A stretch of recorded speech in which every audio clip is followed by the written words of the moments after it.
Hello everyone, আসসালামু আলাইকুম। আশা করছি আপনারা সবাই অনেক ভালো আছেন। আলহামদুলিল্লাহ, আমিও ভালো আছি। নতুন দিনের সাথে চলে এসেছি আবারও একটা ভিডিও নিয়ে। আশা করছি আপনারা আমার এই ভিডিওটির সাথেই থাকবেন। তো আজকের ভিডিওটা শুরু করেছি সকাল থেকে। তো আমি রান্নাঘরে চলে এসেছি, রান্না করব। তো রান্না করার আগে আমি 2টা আম কেটে নিয়েছিলাম, 2-3টা। তো আম কেটে নিয়ে এখন আম খাচ্ছি আর কি। তো রান্না করতে করতে 2-3টা আম কেটে এইদিকে নাস্তাও হচ্ছে, আর এদিকে কিন্তু রান্না বাড়াও আমার হয়ে যাচ্ছে। তো এটা ছিল রান্না করার পরে, যখন রান্না হয়ে গিয়েছিল তখনকার একটা ভিডিও। তো এই ভিডিওটা আগেই দেখিয়ে দিলাম আপনাদেরকে। তো যারা আমার এই ভিডিওটির সাথে আছেন, একটা লাইক দেননি, একটা লাইক দিয়ে আমার ভিডিওটা কন্টিনিউ করবেন। আর আমার এই ধরনের সাদামাটা লাইফস্টাইল ভিডিও যদি আপনাদের ভালো লাগে, প্লিজ চ্যানেলটি সাবস্ক্রাইব করে আমার পাশেই থাকবেন।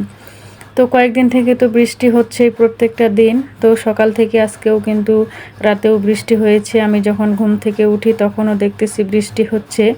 তো এই বৃষ্টিতেও কিন্তু আমাদের কাজকর্মের কোনো ছুটি নেই, ঝড় হোক বৃষ্টি হোক, তো আমাদের কিন্তু কাজ করতেই হবে। আমি কিন্তু সকাল সকাল চলে এসেছি রান্নাঘরে, যেহেতু আমি সকাল সকাল নাস্তা কোনো তৈরি করি না, নাস্তার কোনো ঝামেলা নেই।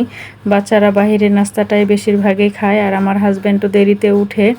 আর সকাল সময়টাতে আমি কিন্তু নাস্তা খুব একটা খাই না। তো আমি কিন্তু সেই জন্য চলে এসেছি, যেহেতু আমার মেয়েও স্কুলে যাবে, তো রান্না তো করতেই হবে। আমার হাজব্যান্ড খেয়ে ও চলে যাবে ওর কর্মস্থলে। তো সেই কারণে কিন্তু আমি রান্নাঘরে চলে এসেছি, আর এদিক দিয়ে ভাত বসিয়ে দিয়েছি।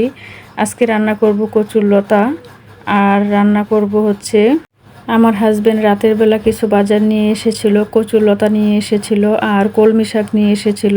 তো সেগুলোই কিন্তু আমি আজকে রান্না করব। আর এদিক দিয়ে তো ভাত হচ্ছে। তো আমি কিন্তু ভাতটা হতে হতে কচুরলতিগুলো আমি সুন্দরভাবে কিন্তু কেটে বেছে নিয়েছি। আর এদিক দিয়ে কিন্তু এখনও পর্যন্ত ভাতটা কিন্তু হয়নি। আমার কিন্তু কচুরলতাগুলো সবগুলোই কাটা বাছা করা হয়ে গিয়েছে। তারপরে আমি কিন্তু কলমি শাকটা কেটে নিব। কলমি শাক কিন্তু 3টা আটি নিয়ে এসেছিল। তো আমি অর্ধেকটা আর কি রান্না করব, আর অর্ধেকটা আর কি রেখে দিব।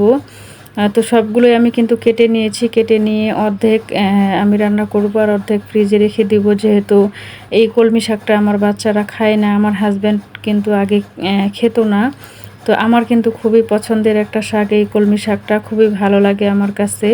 তো আমি কিন্তু যখনই বাজারে দেখি বা আমার হাজব্যান্ড দেখে আমার জন্য নিয়ে আসে, তো ও দেখতে দেখতে কিন্তু এখন একটু খেতে শিখে গিয়েছে। আগে কিন্তু খেত না, তো এখন কিন্তু একটু একটু খায় আর কি। তো আমার কাছে কিন্তু এই কলমি শাক ভাজিটা খুবই ভালো লাগে। তো অনেকেই কিন্তু শরীর ব্যথা করে নাকি সেজন্য খায় না। তো আসলে আমি এগুলো বিশ্বাস করি না। এই শাকটা খেলে নাকি শরীর ব্যথা করে, আমার কিন্তু এরকম কোনো সমস্যা হয় না আর কি। তো আমার কিন্তু খুবই ভালো লাগে এই কলমি শাকটা। তো আমার হাজব্যান্ডও কিন্তু এখন একটু একটু করে খাচ্ছে। ও কিন্তু আগে বলতো যে আমার শরীর ব্যথা করবে, তো সেই ভয়ে কিন্তু খেত না, এখন খায়। তো এখন আবার কোনো ধরনের সমস্যার কথা বলে না। তো আমি কিন্তু কেটে নিয়েছি, নেওয়ার পরে এদিকে কিন্তু ভাত হয়ে গিয়েছে। তো এখন ভাতটা কিন্তু মার গেলে নিচ্ছি আমি, আর আমি একটা পাতিলের মধ্যে কিন্তু মারটা এখানেই ফেলে দিই আর কি। তো আপনারা তো সবাই গ্যাসে রান্না করেন, আপনাদের রান্না বাড়ার ধরন অনেক আলাদা কিন্তু। আর আমরা যারা মাটির চুলার মধ্যে রান্না করি খড়ি দিয়ে, জ্বালানি দিয়ে, তো আমাদের কিন্তু হাঁড়ি পাতিলের মধ্যে অনেক কালি জমে থাকে। দেখেন আমি কাদা দিয়ে পাতিলের মধ্যে তারপর রান্না করতেছি। তো এগুলো কিন্তু আপনাদের কাছে ভালো নাও লাগতে পারে, তবে আমাদের লাইফস্টাইলটা এরকম। তো আমাদের লাইফস্টাইল যেমন, সেটাই কিন্তু আপনাদের সাথে তুলে ধরি, তাই না? ওই যে বললাম যে কলমি শাকটা আমি অর্ধেকটা রান্না করব, আর অর্ধেকটা রেখে দিব। কিছু শাক আমি পলি ব্যাগে ঢুকিয়ে রাখতেছি, ফ্রিজে রেখে দিব।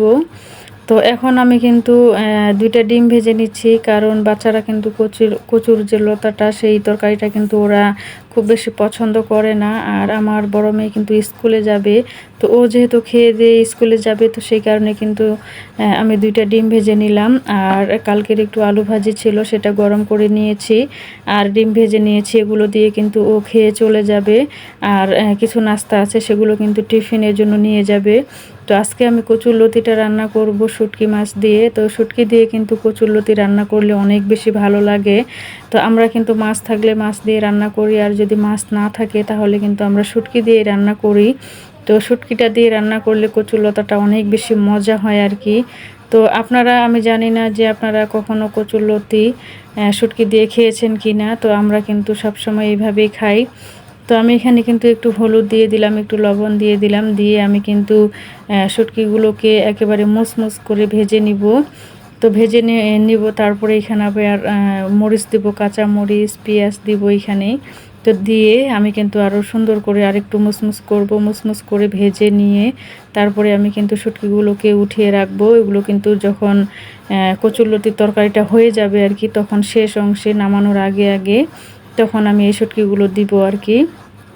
তো আমি কিন্তু শুটকিগুলো ভালোভাবে মুসমুস করে ভেজে নিয়েছি। এখন কিন্তু শুটকিগুলো আমি বাটির মধ্যে তুলে নিচ্ছি আর কি।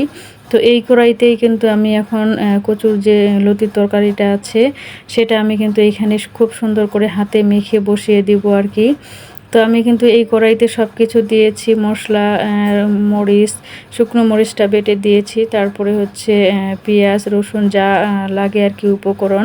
তো সব কিছু দিয়ে আমি কিন্তু এখন ভালোভাবে হাতে মেখে আমি সুন্দরভাবে একটু হাতে মাখবো, মাখে তারপরে একটু পানি দিব, দিয়ে আমি ঢাকা দিব। দেওয়ার পরে আমি কিন্তু চুলার মধ্যে বসিয়ে দেব আর কি।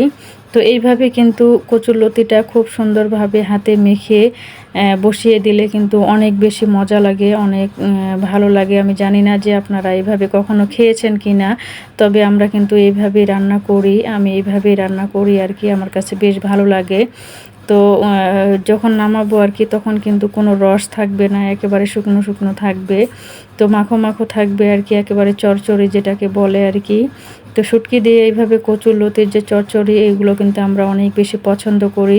তো তারপরে কিন্তু আমি ঢাকা দিয়ে দিলাম। দেওয়ার পরে আমি কিন্তু চুলার মধ্যে তরকারিটাকে বসিয়ে দিয়েছি। দেওয়ার পরে একটু ভালোভাবে একটু নেড়ে চেড়ে আর কি দিচ্ছি। তো এই পর্যায়ে আমি কিন্তু ভালোভাবে নেড়ে চেড়ে ঢাকা দিয়ে দিব।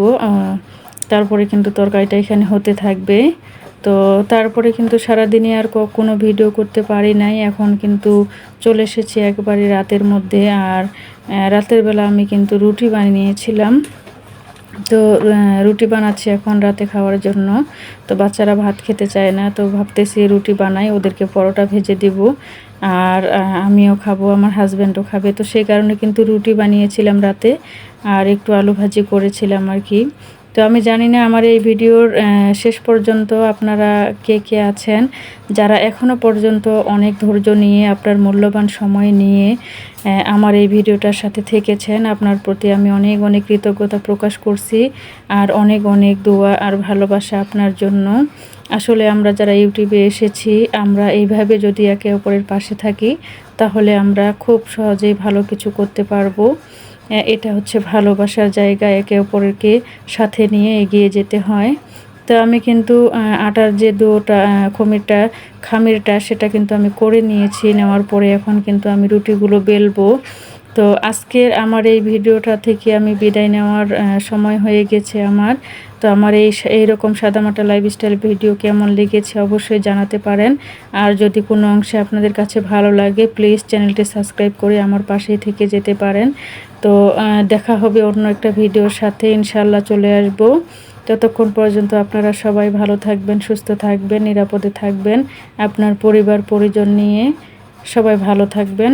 আল্লাহ হাফিজ। আসসালামু আলাইকুম ওয়া রাহমাতুল্লাহি ওয়া বারাকাতুহু।